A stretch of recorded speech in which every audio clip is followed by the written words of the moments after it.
అంటే మదర్ అంటే తల్లి అనే కాదు, మదర్ ఫిగర్ ఎవరిచ్చినా సరే అది నానైనా తల్లితో సమానం అనుకుంటాను.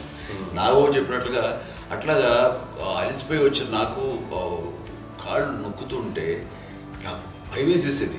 ఆ తర్వాత పడుకో అది గదవాయించేవాడు, అది కూడా కోపం. అంటే ఉదాహరణ అంటే మళ్ళీ అది నాకు తిడతారు, ఎందుకు కాదు పడుకుని ఎక్కడ నిద్ర వస్తాయండి నాన్న అంటే. సో ఆ రకంగా నాన్న తన ప్రేమను చూపిస్తుంటాను.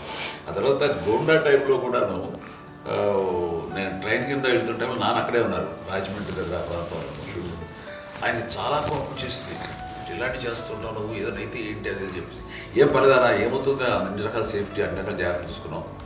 ఈ రోజు ఉన్నది సేఫ్టీ అప్పుడు లేదు. అయినా సరే రేపు పొద్దున నీ కొడుకులు ఇలాంటి పరిస్థితులు నీకు తెలిసి వస్తారు అప్పుడు అనేవాడు. ఎన్నిసార్లు ఆ మాట అనేవాళ్ళు.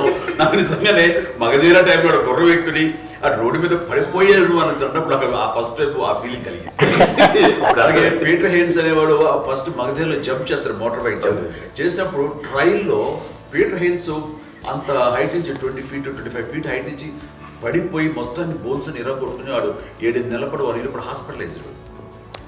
అది వీడైతే ఏమో తలుచుకుని భయం వేసేసేది. అప్పుడు నాన్న గుర్తుకొచ్చేవాడు, ఓహో వాళ్ళ టెన్షన్ ఇంతే లేవు, మనకి మన కొడుకు వస్తే తెలియదు ఈ మాట నాన్న ఎప్పుడు అన్నారని అనిపిస్తుంది. Sweet memories my daddy.